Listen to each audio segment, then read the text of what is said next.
Alright, this is the connecting dots tutorial. This is sort of an older technique, and I still see people occasionally wondering how to do this, so I figured I just might as well make a tutorial for it. And this is pretty much what we're going to be doing. It's just these dots that come out sort of with lines and stuff. And you know, there's a few variations on this that you can do. But yeah, let's go ahead and get started. Create a new composition here. We'll do 1920 by 1080, about 10 seconds long is fine. And let's see here. Let's just start off and let's do a new null object. Drop that in the center, and we'll call this just null center. And then new solid, Control Y, and white is fine. Go ahead and grab the circular mask tool here, and we're going to create our ball. Go ahead and do that title safe there, and we're going to move it to the center because when we connect everything, it's sort of important that the anchor point's right in the center. So maybe like that. There we go. And go ahead and make the ball pretty small there. Maybe like that. Yeah, that should be fine. You can do any size you sort of want. So we'll call this ball 1. And go ahead and bring up the position. And alt click on that position. We're going to add a wiggle here. Wiggle 1, 30. Let me just going to wiggle sort of this is the frequency and this is the amplitude. So how frequently it's going to wiggle, and then like how much it's going to wiggle. So you know, 1 for 30, like I think that's 30 pixels. So yeah. So anyway, we can see here. There you go. The ball's wiggling. Real nice. So anyway, we're going to go ahead and let's say duplicate this a few times. Maybe let's just do like 6 here. Control D to duplicate. So now we have all our balls here that are wiggling around. All kinds of fun. Create a new solid, Control Y, and we'll call this beam 1. This is we're going to use the beam effect, and it's not really intended for this, I guess. As you can see, it looks like it was used to create like some kind of lightsaber effect, but there are better ways to make a lightsaber effect, and I wouldn't use this if I were going to do that. So anyway, we're going to use it for something else, for this beam stuff. So go ahead and change these inside colors to white, and then we can make the length 100%. This beam effect has 2 points here where it connects the line. And then also we're going to bring the starting thickness and the ending thickness down to like 2. You can sort of change it to whatever you want. You can even do 1 if you want really like a really thin line. So yeah, so there we go. And here is sort of the trick to all of this. Go ahead and close that and lock that down up here so we don't lose it when we click other layers here. And then for the ball 1, actually we'll grab the null center, hit P for position, and then on this beam effect, the starting point, do an alt click here, and we're going to link, use an expression here, although we're not going to really have to type anything, so it's pretty easy. Use the pick whip, and we're going to link the starting point to the null center position. That means the starting point is going to be linked to the position of the null. Whatever the null center is, its position is what's going to be the starting point for this. So yeah, that's one end of the beam, and then we got to connect the other one. The other side, we're going to use the ball 1 position, and we're going to use that ending point. So I'll click there, use the pick whip to link that to ball 1. So there we go. And as you can see already, you can see that because that thing's wiggling, that the beam follows that line. Now we're going to do that a whole bunch of times here with the other balls. So duplicate that beam layer.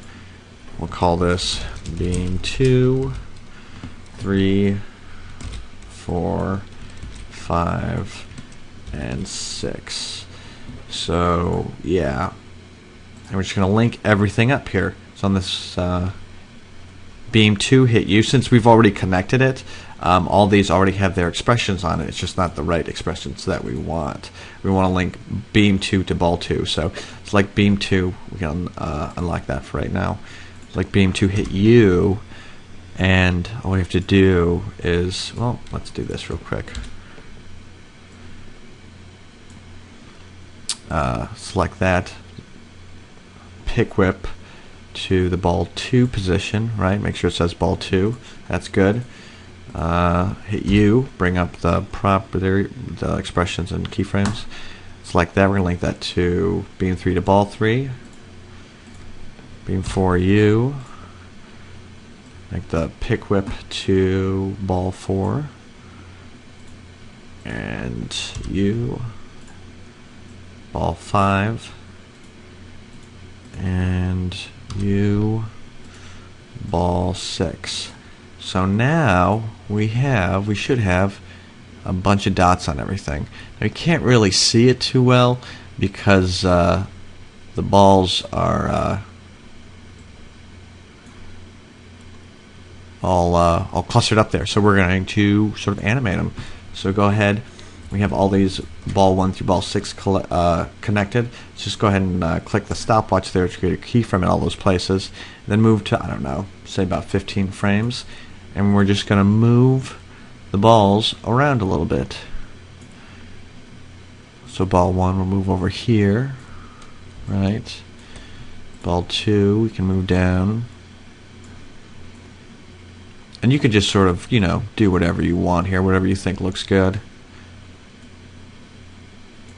Ball 3. Move that out a little bit. Ball 4.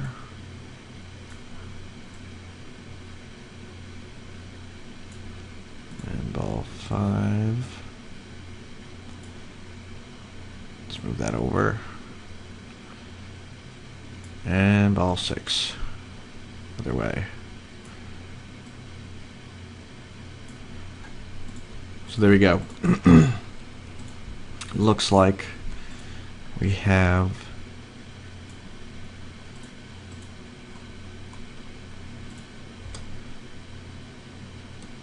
change the resolution here.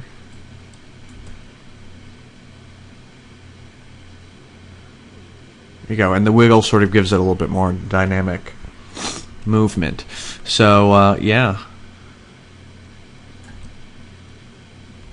and that's how you sort of create that beam effect. And then, you know, you can also, when you're if you want to pop back in too, just go ahead and grab these, copy, we'll move to, I don't know, say 4 seconds, paste, whoops, that's not going to work, do it by hand.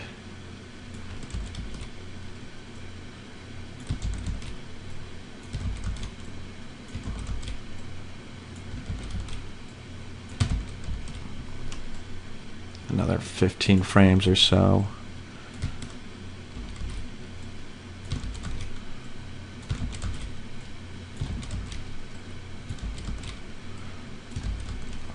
See, and then now they could just come all right back in. So yeah, that's pretty much how you create that. It's pretty easy, and you use expressions, but you don't really have to, you know really too much. You're just linking stuff up here, so it's not terribly difficult. And you know, there's a few variations on this. You can obviously make it way more complex, add more balls and beams or whatever. But also, on top of that, you can also sort of link them different ways too.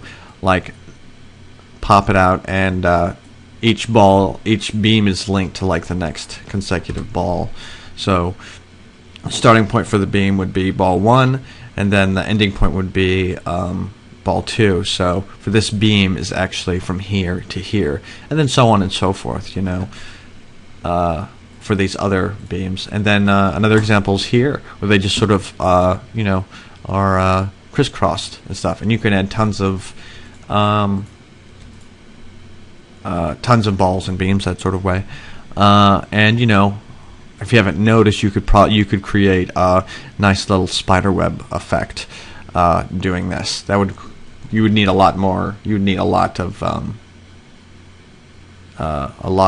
layers here, but yeah, you could do it, and you can, you know, just ditch the balls entirely and link one beam to another beam.